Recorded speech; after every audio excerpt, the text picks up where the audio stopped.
When did having a man become such a liability for embarrassment? Because that's actually a bit of a paradigm shift that The moment that I saw the words men and liability in a sentence together, I was instantly reminded of that scene in A Star is Born.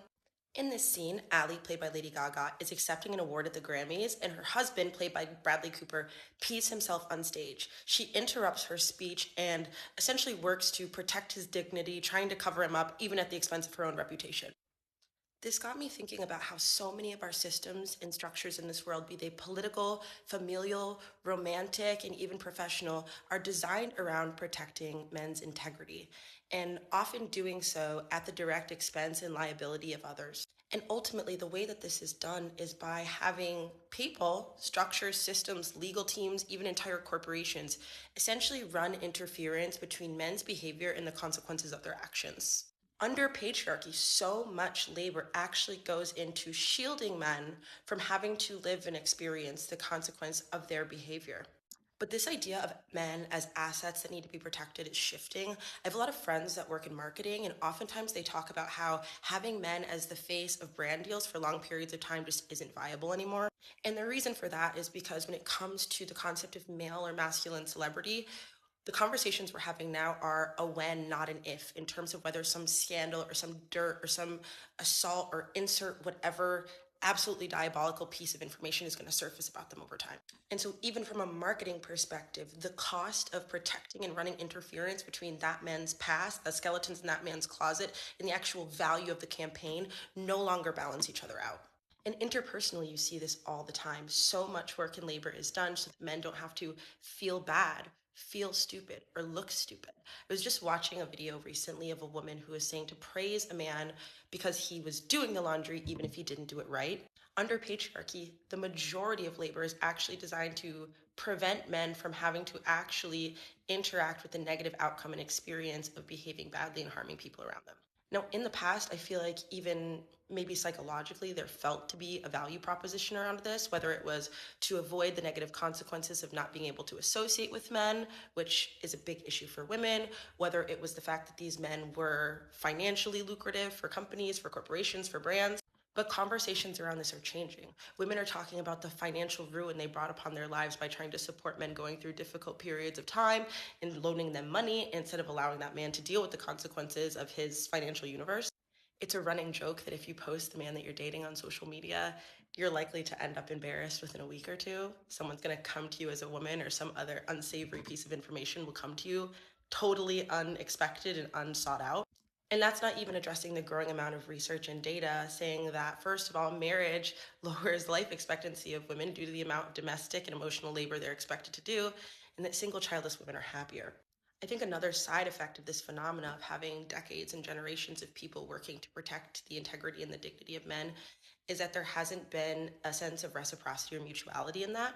I think what's particularly interesting about these conversations and how they're shifting, especially with this like Sabrina Carpenter, please, please, please, is the realization that we're not sort of protecting someone in a developmentally different stage, right? We're not helping men get to a place where they can essentially take accountability for the impact and the consequences of their own behavior. We're actually, in some very strange ways, enabling it at the cost of our own lives. To be a woman that forever stands beside a man, essentially signing on to absorb whatever consequences that are supposed to be directed at him, to make sure that he doesn't feel embarrassed, even if he does embarrassing things, to make sure he doesn't feel stupid if he does stupid things, that is a commitment of your life, and not just your life in terms of your time on this planet, your life in terms of the energy you can put towards your career aspects and how this man will actually show up in your world in the way that will affect your reputation. The sheer amount of reputational damage that I think men in a bad mood have caused women is like beyond what I can fathom. It's often this idea that men are suffering in silence. This is like a trope that's been talked about for a really long time, but I think anyone that's spent a close and long-term period with a man understands that there is no silent nature to that suffering.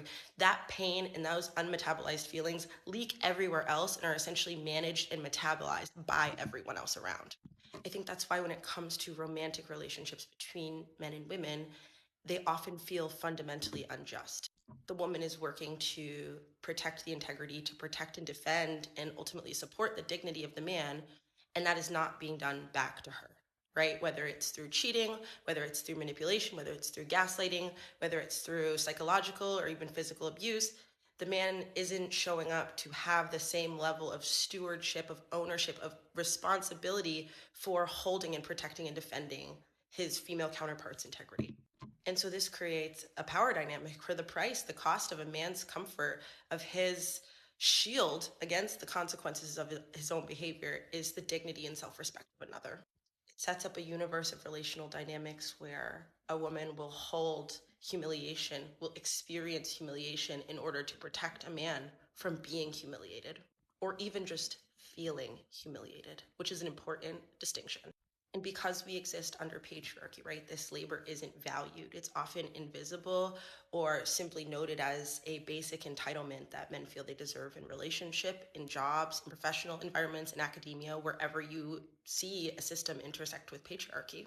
It even makes me think of our family dynamics about a father or a man in the home, and how it's such a normal discussion to say that the father of the household needs to feel respected, needs to be respected. But there's not as much of a conversation about whether that father needs to earn the respect and why respect is necessary for him to be a good father and a good partner in the first place. Because the fact of the matter is, oftentimes in these gender dynamics, women are showing up not being respected and still being good partners, still taking on the emotional labor of the household, the domestic labor of the household, and also acting as shock absorption for whatever humiliation or misgiving or, I guess, ego issue a man could be going with in refusing to metabolize himself. And it sets up people, it sets up systems, it sets up our culture to essentially be collateral damage so that a man doesn't have to feel bad, self reflect, and potentially change his behavior. We protect men from rejection, and we develop what looks like rape culture. We look at cases like Brock Turner and say, oh, but he's just a kid. He's got his whole life ahead of him. We develop toolkits and courses for women in femininity to essentially be able to appease and bolster men's fragile masculinity so that we don't have to bear out the repercussions when they feel emasculated. And ultimately, we build a world with systems and structures that grease the wheels of men's entitlement to integrity without having to earn it. And I truly believe in turn this creates an identity crisis in men because they're not able to tolerate, they don't have the distress tolerance essentially to experience fully the consequence of an action and not receive it as a punishment.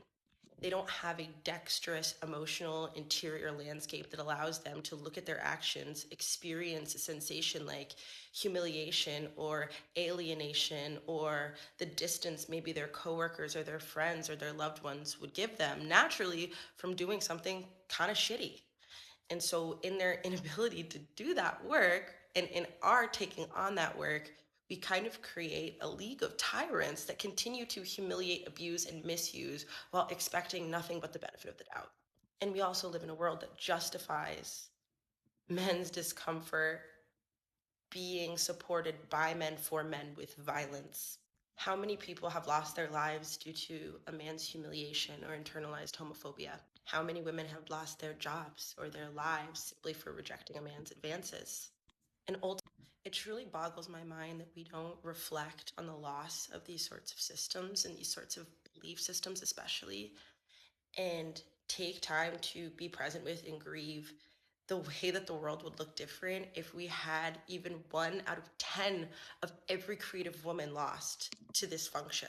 I'm happy these conversations are happening now. I'm happy that people are examining the value proposition of absorbing the consequences of men versus actually living their true lives in alignment with their own values, because I don't think that that debt has been paid or even remotely balanced in terms of the scales for a really long time, if ever, and likely never. But I think even the illusion of that trade off having value is dying. I think women are stepping into empire, they're stepping into creativity, queer people, people who generally have to work as that shock absorption system for men's general inability to handle the distress of their own actions and the consequences associated. And I think it's time that we give other people space to also make their own mistakes and develop their own systems of accountability outside of having to regulate essentially and run that interference for men under patriarchy. And I'm personally happy to see the time run out on covering and covering and covering for these men.